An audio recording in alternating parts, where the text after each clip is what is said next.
Hello and welcome to the Marketing Times Analytics podcast. I'm your host, Alex Sofronas, and today we're on with Jason Kashyap. Jason, would you like to introduce yourself? Yeah, it'd be great. First off, thanks for having me, Alex. I'm very excited to be here. And yeah, my name is Jason, and I've been working in marketing for the last 10 or 11 years in a variety of businesses, both in-house and agency, and for a variety of company sizes, both big and small. Awesome. Can you tell us a little bit about where you started and what that transition was like? Yeah, I was actually educated as an engineer and I worked as an engineer for about 6 years before transitioning to marketing. And I made the transition with a friend of mine. It was a casual, so over a few beers. He was telling me what he did for work. I was sharing with him some pain points from my work and letting him know that I wanted to transition. My analytical background lended very well to specifically like paid media. I made the transition from engineering to paid media was pretty seamless given that it's just a heavy analytical profession still. That was great. And then he got me my first agency role, and that was it. Awesome. So you started in an agency. What was that like? So I started at a very small agency and it was a little bit chaotic.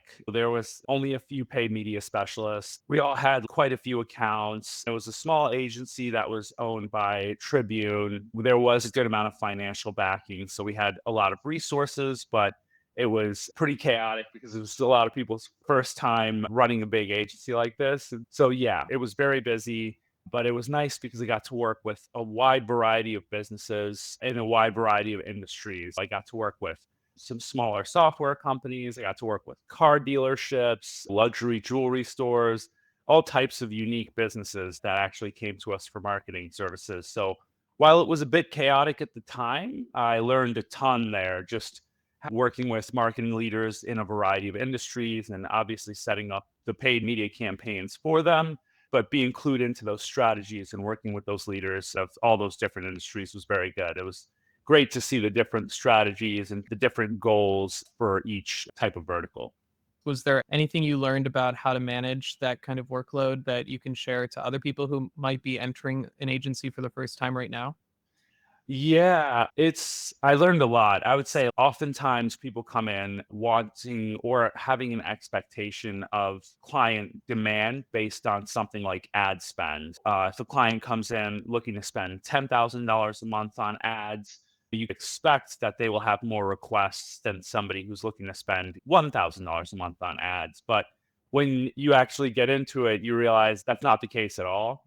Oftentimes, those smaller companies and the smaller advertisers, that's really all of their money. And so it creates a lot of stress for that person. So oftentimes, those smaller ad dollars can actually result in like a greater client demand. I would say managing the wide breadth of the different ad spend and business sizes, you almost can't judge a book by its cover, right? The one thing I learned there is I always try to meet with clients and understand what their goals are, what their overall advertising program looks like, what their marketing team looks like before I get into a new engagement. I would say that's probably one of the biggest things is you can't really draw a straight line between time to manage an account versus how much they spend. Gotcha. Okay, so yeah, let's talk about your journey from the agency. Where did you go next? What was the Yeah. remainder of your career like? Yeah, so I worked at a couple of agencies, worked my way up the ranks, starting from just building and managing paid accounts to managing a paid media team. And then ultimately, I managed a bigger team at one of the biggest agencies in North America. And then I actually went independent and worked on for myself for a while. I was consulting with a variety of brands and I did that for 3 or so years. And then one of my clients, we had a really good relationship and the company was very well positioned to go public as a software company. I took a full-time role there and I actually supported building a lot of the paid media team and the paid media function out where we grew the paid media program from essentially 0 to 200 million in attributable ARR in like, I would say, span of 2 years. And then the company went public. And so that was obviously a great story for my resume and my experience. About 6 or 7 months after the company went public, I changed positions and went to another company. At that point, the place I started working had 400 or 500 employees, and it grew to 3,000 people. The company was just totally different from where it started. Yeah, so I did that, grew the program, supported the team, and then had another role where I was a director of inbound for a Series C. I was there for about a year and change, and now I'm independent again. So just working with a wide variety of clients again, and just back in that space where I get to work with different teams and different companies of different sizes, which I think I thrive in that space. So I think that'll be where I am for the next couple of years. So tell us about that pre to post IPO transition and what was that experience like? Yeah, that was definitely one of the best working experiences I've had, the best team I've worked with. And in the beginning, it was really getting stuff done, like building things, getting ad campaigns and different efforts in market and garnering results from those. It was much more tangible. And then I would say as the company grew, there was less of an emphasis on things like return on ad spend. It was more of an emphasis on changing different content and seeing what users engage with. I would say the overall goals seem to shift. In the beginning, it was do whatever it takes to drive pipeline and drive revenue. And then later on, it became more so executing on senior leadership strategy, regardless of what the numbers look like. Fundamentally, it did change quite a bit from the expectation of revenue from efforts to a whole different KPI of more engagement. I don't want to call it branding because it's not necessarily branding, but it was more engagement focused, flipping in new content and stuff like that, where it was not as exciting as it was in the beginning. And yeah, this is quite a bit different post IPO. That's interesting. So you're saying there was more of a focus on return on ad spend pre IPO. Yeah, interestingly enough, and I'm sure things have changed later on because this was a different macroeconomic environment. A lot of the new leaders had their vision of where we should go. And so a lot of testing different things and not focusing on what got us to that state. Gotcha. Interesting. Yeah. Because I would expect a company headed for IPO to throw return on ad spend out the window and focus on just growth, like at any cost, and then focus on like health of the marketing profitability post IPO. Would you agree that's generally like what you would expect? In the beginning, we definitely had our KPI was pretty much like pipeline over ad spend. Whatever pipeline we could drive, essentially divided by the ad spend. Of course, you'd have like your close rate and stuff like that. But that was our KPI. And then later on, a lot of the budget shifted to things like field events and then later on to paid media. So then we'd get a little more flexibility in our KPIs and things would change a little bit. You wouldn't really expect. Once we went public, I would say it was more trying to build a brand. If we were mentioned, for example, in a Gartner report, we would want to highlight that Gartner report in LinkedIn ads and ad campaigns, pretty much regardless of whether that was generating revenue directly or not. Things did change a little bit in unexpected ways. So how would you say, like, you said the macroeconomic conditions were different. So would you say now in 2025, companies are much more focused on return on ad spend and making sure that marketing growth is profitable?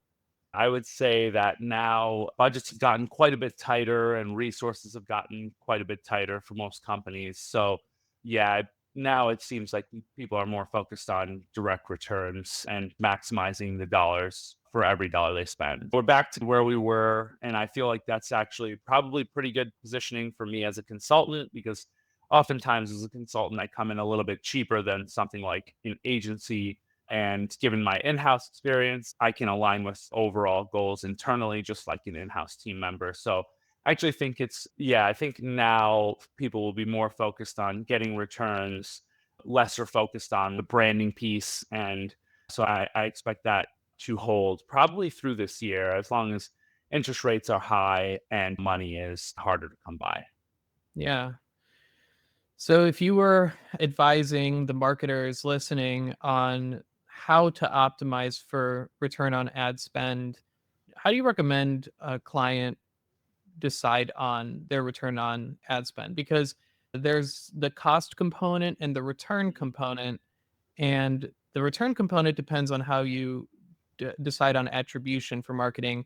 And the cost component depends on what elements you include in the cost. I've seen it include personnel costs, exclude personnel costs, Mhm. include or exclude platform costs to actually run the marketing. So, what components do you recommend for what ingredients do you recommend for the return on ad spend recipe for a business, and how does that change based on the size of the company? Yeah, that's a really good question. I would start by excluding personnel costs and just look at straight ad dollars to how much revenue I can generate from those ad dollars. I would start that exercise by looking at the competitive landscape. In a tool like Google Ads, you can look at Keyword Planner to see what your average cost per click would be. You can do the same within ads. Most of the ad platforms have an audience insight builder. I would start there just to see what the competitive landscape is. Some industries are much more competitive than others. Legal, for example, asbestos lawyer, that keyword at one point was one of the most expensive keywords you can bid on. It was like $700 a click or something like that. The first place I would start is putting personnel costs to the side and just looking at the competitive landscape. If your competitors are bidding very high, that will give you an idea of how much money you need to get in the game to begin with. From there, I would put together how much money it takes to be a competitive player in the space. And I would look at my average contract value and put together a little bit of a model to determine how many leads I need and how many clicks would I need to essentially get a lead. We can paint that model pretty easily. So you'll have a click to lead conversion rate, which is obviously dictated by your website. And if you have an existing website live, you can look at analytics to determine a rough. And then I would look at, yeah, like your close rate. So of the deals you get, how many do you close on average? Specifically looking at new deals, a deal coming through a referral or something like that's going to have a much higher close rate. So I would essentially draw out that model, hiring any personnel or buying any tooling. These tools are accessible to everybody. That'll give you a rough idea of like how many clicks you need to drive how many leads, which will result in how many sales. And from there, I would probably shoot for a 3 to 5 return on ad spend. So I would try to get 5 times as much revenue as I put into the ad spend. So I would say that's right. Start. I think 3 to 5 ROAS. And by the way, I'll preface this and say most of my work has been in B2B. If you're a direct to consumer brand, you could largely actually follow some of the same steps here, but you might even have more data around what your ROAS would be and a clearer picture given that D2C is much more transactional, obviously, by definition, but you typically get much clearer data and attribution models. But this is how I would approach B2B. From there, you'd have ballpark ROAS, you'd have a rough number you want to spend, and then you could go out and seek help. And most of the time, you can get decent help that won't require too much additional tooling to build and manage everything for you. That's the way I would look at it if I was a business getting into advertising. Gotcha. You mentioned that you're tracing clicks to leads and then leads to sales, but Mhm. what if your leads come from other things like events, particularly in the B2B space? Yeah. Oh, you're saying that if the bulk of your business so far has been from events and you're getting your foot wet in digital? That's an interesting point. Would you have a different return on ad spend for events versus for online? And then would you exclude event leads and sales from the online return on ad spend? Yeah. To be candid, I would probably measure them completely different. I would have one book of business, and I actually did this when I was the director of inbound at my previous role. I would essentially have a separate way to view events. I would essentially size the pipeline in the room. We would get demographic and firmographic data from the event, and then we would discern roughly how many people are there, how many demos do we think we can show at the event, and then what our close rate would be from those demos. Typically, that's a bit higher. You end up having a whole different calculation for events. But events also have a much higher personnel cost. They have a much higher cost of entry. A lot of times you can pay 100, 200,000 just to get a small booth at an event. And that doesn't even account for the cost of the booth. And then shipping all your supplies over, your branding. It's a pretty big undertaking. I would view those as completely separate. Historically, I essentially size the pipeline in the room for an event and then discern how many demos do we think we can do and then how many sales we'd get. So that's the way I would segment out the events. And then I would segment out the digital piece quite a bit differently. That makes a lot of sense. Events are quite costly. And they're difficult to, I would say, like, events are very difficult because the manpower that it takes, or the, yeah, personnel time that it takes is very heavy. Picking out the right events, catering all the messaging to the personas or buyer profiles that are at the events. I find digital to be much easier in general. So yeah, that's why I love the digital space. And would you shoot for a 3 to 5x return on ad spend for events as well? I think that would be probably quite hard to get. I would shoot for closer to, like, probably 2 to 1 or maybe even 1 to 1 for events and have those count a little more toward branding as well. Like, I would say, like, brand building. I think one of the key differences is when you're at events, or at least from my experience, what I've learned is when you're at events, it might not be the right time for everyone to buy. You're planting a lot of seeds there. So you may meet a really good contact who is the ideal customer profile, but they may be locked into a contract that's with another company, for example. So you may have hit the right message at the right time and to the right person and just hit it perfect, but then they're locked into a contract. A lot of times you're like planting seeds that will grow to fruition later on, or at least that's, again, how it's been my experience. Gotcha. So, what is your approach to marketing attribution for B2B companies, especially when they have events online, different touch points? Oh, I love this. I worked very closely with data science when I was at the software company where I was for a while. And we had a pretty comprehensive multi-touch model that we actually built in-house. And I would say that was much more complex than what's applicable to most B2B companies. So if you're a B2B company that has a data science team, you want to bridge the gap between marketing and data science. So you want to have folks that are specifically focused on the attribution model and be sure that those two teams are working very closely. So if you're a bigger company and then if you're a smaller company, you can look at some basic things like if you're going to be present at a show, you could have some mechanisms of attribution, like you could use things like QR codes. And that way you can discern who is visiting your website from the show. You can look at your brand search volume over time. So if you're a small software company just getting your feet wet and you haven't been doing other marketing efforts, just look at the way people are searching for your brand name. If your brand searches spike when you sponsor an event, then you know that people are most likely coming to your website from the event. So those are a couple ways I would look at it. Of course, it's much more scientific when you put more heads in the room. So if you do have a DS team and technical marketers, they can build a multi-touch model where you can use the tooling that's available in different platforms. Like, I think Marketo does this quite well. If somebody views an asset, you can see what other assets they view and ultimately when they become a lead. I think HubSpot even does this pretty well. I would say it really depends on where you are as a business. If you're bigger and have more resources, then you can afford some of the tooling and the personnel required to build a more comprehensive multi-touch model. But if you're just getting started, there are definitely some things you can do if you work with a technical data driven marketer. Measuring brand search volume is one of them. Being sure that you're treating the leads differently is one of them. If you're a smaller business, let's say you don't have a data science team, when you have people either fill out a form or when you do those badge scans, even something as little as including a different modifier on those leads to let them know which event they came from and seeing how they work down the funnel. I mean, that could be the start of a very basic attribution model.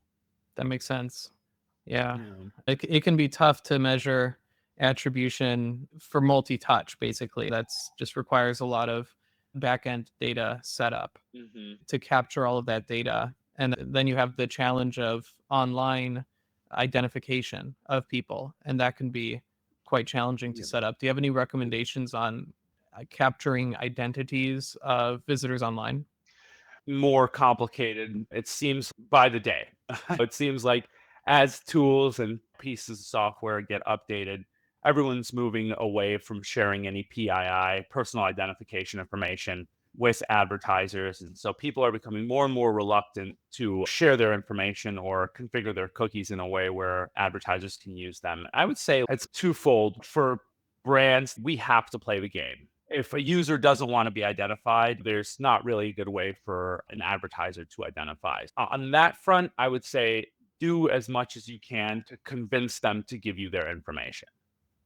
So put as much assets you can on the website, really test your messaging and do things that will convince the user to build that trust and give you their information. So that's the first kind of vertical because that's going to be the best user experience. And honestly, that also creates the best lead quality. I've had issues with pricing. Some folks at big companies, they don't want to share the pricing. They're very adamantly against sharing pricing. It can reduce your lead volume because people can get scared away by the price. But my philosophy is share that pricing, especially if it's fixed, if you don't negotiate much, when it's very easy for the user to calculate. So if you run a company where you charge by device or something, you could just share the price. And if it does scare away users, maybe that user didn't have the right budget anyway. So the first thing I would say there is share as much as you can to get to convince the user to give you their information, so long as the user is a good fit. And the second thing there, I would say, is invest a little bit in infrastructure and consistency with that infrastructure. An example here would be if you are deciding you want to run ad campaigns and in a variety of channels, standardize things like UTM tracking. Create a standard for that. Make sure everything is in line. The users you do get and where you can see the information, you'll get a good read on those, and that'll allow you to make better assumptions for those blank spots. I would say this approach, like the latter, is more applicable definitely in the US. When you go international, like with GDPR regulations and things like that, the consent settings are actually blocked by default. So it does become much more difficult in like European regions and other regions where a lot of the tracking is blocked by default. Yeah, what's your perspective on retargeting, given that it's more and more challenging to identify individuals? What's your approach to retargeting, and is the value as good now as it was before?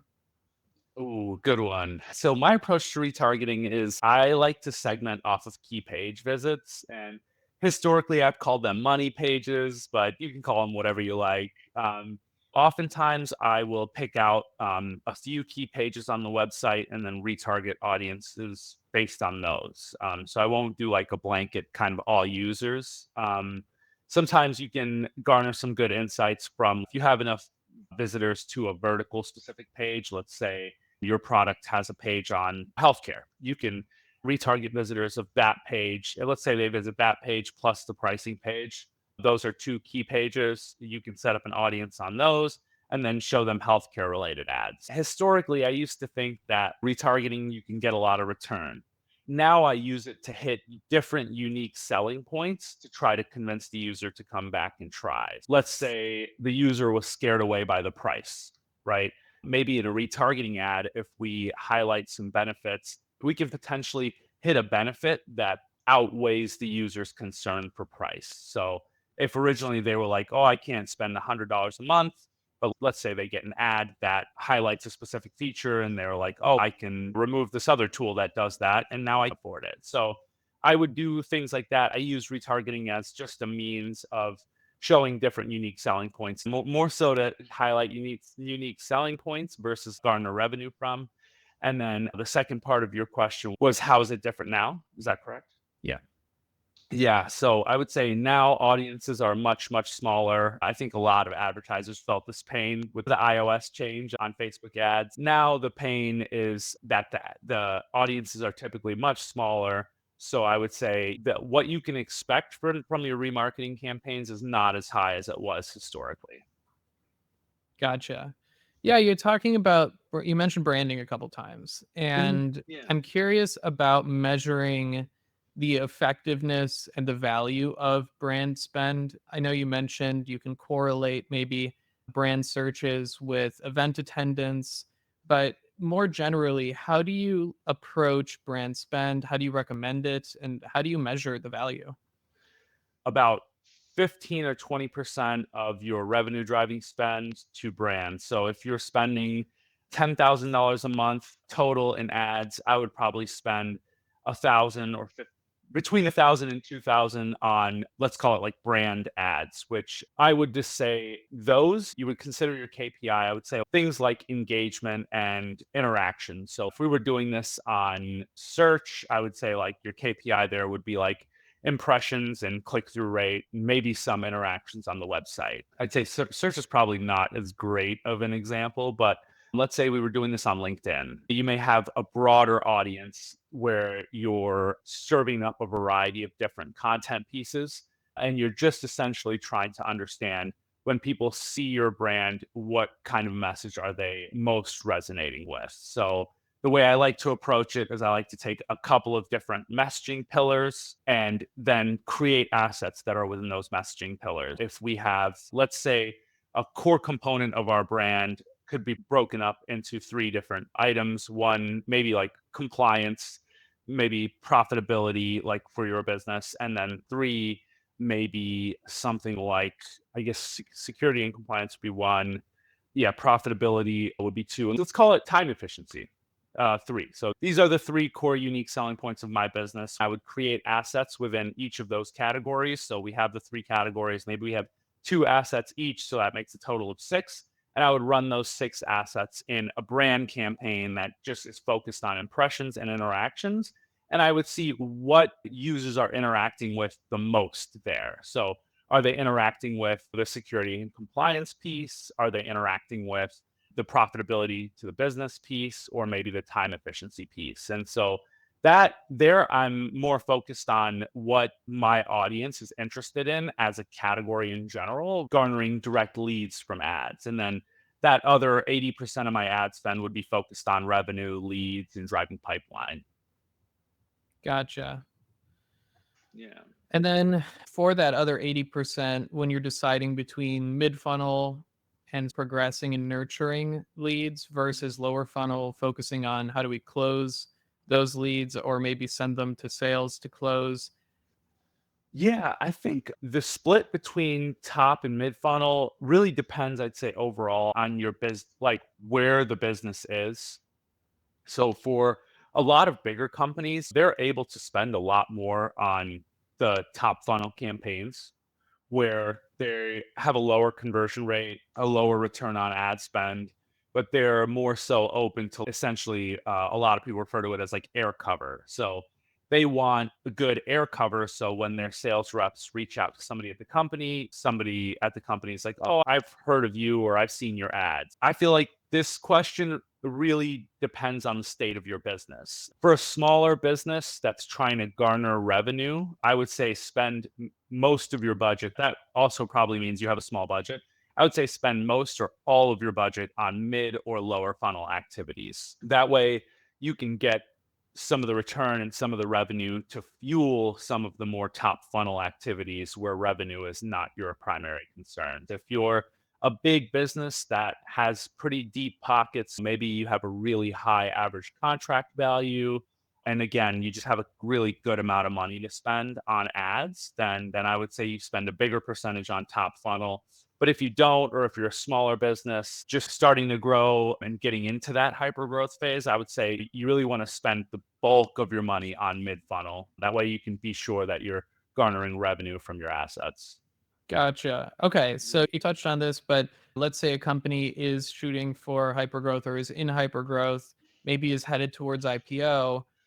What would you roughly recommend as that budget split between top of funnel, medium, and bottom of funnel? I would say like top of funnel, I would still probably spend like 20% of spend on top of funnel. And I would consider brand, also in that kind of top funnel category. And then, like I said, I think paid search kind of differs there, but because their brand is much lower funnel. But if you're setting up like native display or LinkedIn or anything on social, I would say I'd probably spend 20-ish% on top funnel. And then I would spend the bulk of the budget on mid funnel.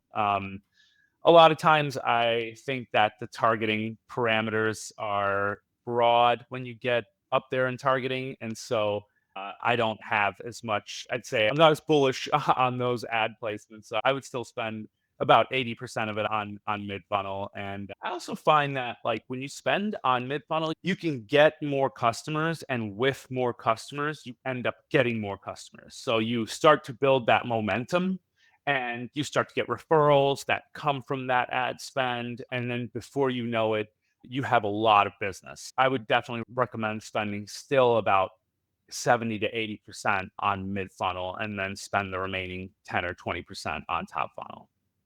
Gotcha. So if you're recommending to the creative team, for instance, on how to build effective ads for the mid funnel, what's your approach to making that recommendation? Yeah, I would start by working with the sales team to understand what the pain points are of our audience, like from their sales conversations. What do those sales conversations look like? What are people asking about? What are the people's pain points? And oftentimes those pain points really get segmented in like a practitioner persona and a buyer persona. And they typically have similar messaging categories, what I mentioned on the brand side. So I would start off by talking to salespeople. Sometimes I listen to the phone calls. We've used like Gong before, which is a tool that records calls. So oftentimes I'll listen to sales calls, I'll talk to the sales team, and I'll try to garner as many insights as I can from those conversations. And then I will start to build messaging themes, and then I'll take those themes to creatives. And so I will share my perspective on those different themes, where they're coming from, essentially bring the creative team up to speed on these types of challenges. And then I work with them to have the ad assets created. And I've been lucky and gotten to work with some really cool creative folks who have great ideas. So oftentimes, once you put as much as you can in front of the creative folks, then they take it and run with it. But this is how I typically start. I typically start by discerning the pain points and how I'm going to hit some solution driven messaging. And then I work directly with the creative team to come up with ideas for each of those messaging themes. And then I take those to market. Creative is really based in research on what drives customer journeys. Yeah. At least for me, I start there because I find that if I'm continuing to hit the pain points, then I can build an effective program. Not only does that inform creative, but I can also help inform content and a couple of different verticals with that. And that's typically where I like to start. And oftentimes, the creative folks will have different things they want to test. I'll bring them the themes, and they'll say, do we know if light ads perform better than dark ads? And if we're new to the advertising space, maybe we don't have that data. So I would say, hey, let's create one of each, and let's take them to market and see what people like. A lot of times, companies think creative folks don't really like that, but all the teams I've worked with, they absolutely love it. If you give me a light ad and a dark ad, I take that to market. Typically, I set up recurring calls with them. So then on our next call, I will bring to you all the data points, and we can sit down and discuss like, why do we think they like the dark ad versus the light ad? And then what kind of variations do we make off that? I find that creative teams absolutely love the data. And so I am a very transparent individual, and I share everything with the team broadly. And I find this builds a really good culture and a really nice kind of iterative feedback loop for the team to work with. Yeah, Jason, this has been such a great conversations packed with advice and insight. And I really appreciate you coming on to chat today. Yeah, I've really enjoyed it, Alex. I look forward to keeping in touch with you on future projects. Awesome. Thank you. And thanks everyone for listening. We'll talk to you soon.